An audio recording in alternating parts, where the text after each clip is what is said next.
Over the last 3 episodes, we've moved through the radiant compassion process. We began by learning to see ourselves without judgment and compassionate awareness, and then learned how to understand our patterns instead of condemning them with compassionate understanding.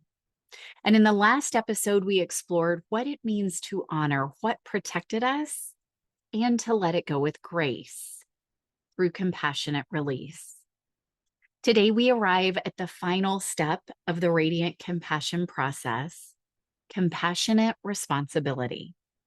And this is the step that ties everything together because once we've seen, understood, and released, there's one question left. What do I choose now? This is where healing becomes authorship. And this is where your story begins to change. Hey, it's Kelly G, your Radiance coach. Welcome to the Embodied Radiance podcast, episode number 8.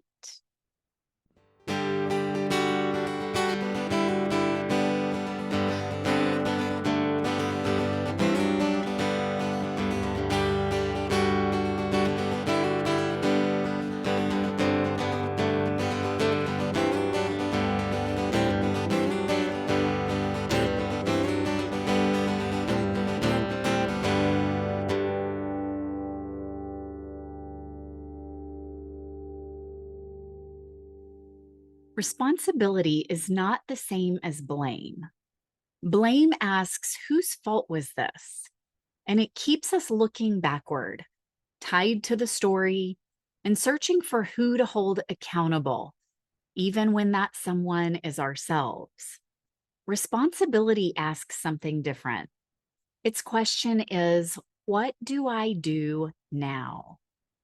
Most of us didn't choose the patterns that we adapted to, the roles we learned to play, the beliefs we absorbed before we were old enough to question them. But we do get to decide what happens next. That's the difference between carrying a wound and carrying a choice. Blame traps you as a character in a story someone else wrote.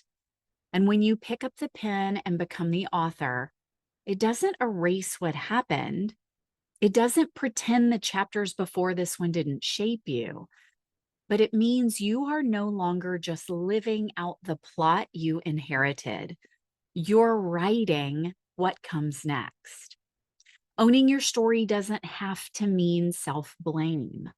It's stepping into your power to write the ending. And that distinction changes everything about how we move forward. Many of us know our wound story very well. We know what hurt, what shaped us, what formed us into who we became. And that matters. But healing asks us to do something more, not to erase the wound story, but to gather the wisdom from it, to ask, what did this teach me? What did I learn about myself, about life, about love, boundaries, strength, and truth? This is the wisdom story, the story that doesn't deny what happened, but doesn't stop there either. And I want to be clear about something. This isn't about forcing a silver lining onto everything that's happened to you. We're not skipping over the wound to get to some tidy lesson. That's bypassing, and it doesn't actually heal anything. But there is a question worth asking once you've truly seen and understood and released something.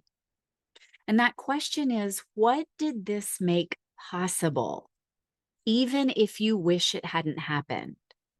Not because the hard thing was good, but because you are allowed to find the wisdom inside it without pretending the hard part wasn't hard. There's a difference between having insight and integrating the wisdom of it into your life. Insight says, I understand why I do this. And we talked about that in episode 6. making it make sense. But when we can build on that insight, we can move into integration, which says, I am living differently now as a result. Integration means we begin living from what we've learned, not only from what we've survived. It means we begin relating to ourselves and the world differently. This is where our wisdom becomes embodied. So, compassionate responsibility asks, what is mine to do now? What choices are available to me now? What truths do I know now? What boundaries do I need now? What support do I want now? You may not have written the first chapters of your story, but whether you realize it or not, you are participating in what comes next. And that matters. Your life changes when you can see that. Compassionate responsibility asks, what story do I want to live from now? Not perform, not force, but live from. And I want to make this real with an example from my own life. So lately, I have noticed a subtle pattern in my thinking. When something doesn't go the way I planned or a frustration pops up, my mind automatically says, of course. And at first, that may sound pretty harmless. But when I got really curious about this, I realized how much was packed into those two words. What it really means is, of course, this is happening to me. And I can see now how that keeps me in a victim perspective in my life. It reinforces the idea that life is happening to me instead of me being in relationship with it. It reinforces the belief that if things don't go smoothly or according to plan, something has gone wrong. And underneath that is an even deeper belief that my well-being depends on life cooperating with me, that discomfort, challenge, inconvenience, or uncertainty shouldn't be happening. So here's how I move through all of the steps of the radiant compassion process and how I did it with this pattern. Okay, so step number 1, compassionate awareness. I notice the pattern. My mind says, of course, and that's okay. No judgment, just seeing it. And then step 2, compassionate understanding. When I get curious, I can see that this pattern developed as a way of making sense of frustration quickly, and it was modeled for me. It gives me a familiar story to organize around. It protects me from uncertainty by turning discomfort into something known. And underneath it is this old belief that if I do everything right, life should cooperate. And that makes sense. Step 3, compassionate release. When I really see it, I realize that what I'm ready to release isn't just the frustration. It's the belief that life owes me smoothness in order for me to be okay. So I thank that pattern. Thank you for trying to make hard things feel understandable. Thank you for trying to protect me from uncertainty. Thank you for trying to give me a sense of control when things feel really unpredictable. But for now, I'm moving on. So I breathe in through the front of my heart, out through the back of my heart, and I envision that pattern behind me. And then I look for the wisdom. I ask, what is this teaching me? And what I know now is that life does not have to go according to plan for me to be okay. Challenge is not punishment. Discomfort isn't danger. Inconvenience is not personal. And that's the wisdom. That is what will shift my experience in any given moment. And so from there, I move into the final step of compassionate responsibility by asking, so what do I choose now? I choose to remember that life is not happening to me. Life is just happening. And I am strong enough to meet it in any given moment. So that's the whole process, the 4 steps, not perfect, not polished, but a practice. And what I hope you can hear in all of this is that the stories we repeat matter. Because over time, the stories we keep rehearsing become the reality our nervous system prepares for. Those stories shape what feels familiar, what feels possible, and what feels safe. Not because your past isn't real, but because your nervous system organizes around what it expects. And if the story you keep rehearsing sounds like, I'm not enough, I always get left behind, I have to do it all myself, I can't trust myself, your life is going to keep organizing around those expectations.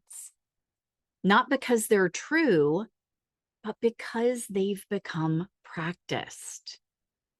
And that's why compassionate responsibility matters, because it asks, what story do I want to live from now? And it empowers you into the choices that you have. So now I want to invite you to walk through these steps yourself. Think of something, not your biggest wound necessarily, not your deepest story, but something alive, something that you are experiencing right now in your life, a pattern, a thought, a recent moment, a reaction, something that you've noticed. And start with compassionate awareness, seeing it. So say, I blank, and that's okay. So here are some examples. I blew up, and that's okay. I shut down in that moment, and that's okay. I over-explained myself, and that's okay. This interrupts shame. Next, move to compassionate understanding. Name the pattern or the old story underneath what you just saw, and then add in, and that makes sense. So here are some examples. It touched that old story that I have to prove how smart I am, and that makes sense. Oh, that brought up the fear that conflict means I'll be left, and that makes sense. So look for that story that supports the pattern, state it, and add on, and that makes sense. This interrupts the habit of self-judgment and self-attack. And then move to compassionate release. I can let it go. So see it, see yourself in it, in that pattern, feel into it, thank it, acknowledge how it served you. Thank you for all of the ways that it may have protected you or helped you. And then say, but for now, I'm moving on. Take a breath in through the front of your heart, out through the back of your heart, and visualize it behind you. This interrupts your holding on to it. And then find the wisdom in it. So ask, what do I know now that I didn't know before? Here are some examples. I know I don't have to prove my worth. I know that discomfort doesn't mean danger. I know that conflict doesn't automatically mean disconnection. I know that my voice is not a problem. And finally, move into the final step of compassionate responsibility. Ask, what do I choose now? Really simple and really powerful. Some examples might be I choose to pause before reacting. I choose to trust that I don't have to prove myself to anyone. I choose to speak clearly and not over explain. And this is the empowerment piece. This gives you agency and lets you know that you can choose what is next. So we've come full circle. We started by learning to simply see ourselves without judgment. We moved into understanding why our patterns make sense. We honored what protected us and released it with grace. And now we get to choose not who we had to be, but who we want to become. This is the radiant compassion process: awareness, understanding, release, and responsibility. 4 steps, but really one ongoing practice.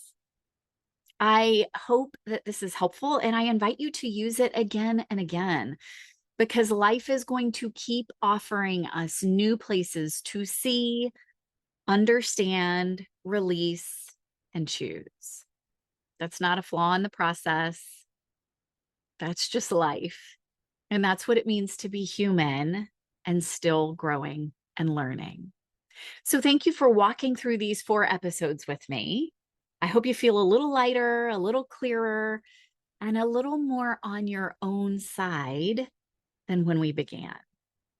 Until next time, keep choosing and let your life shine.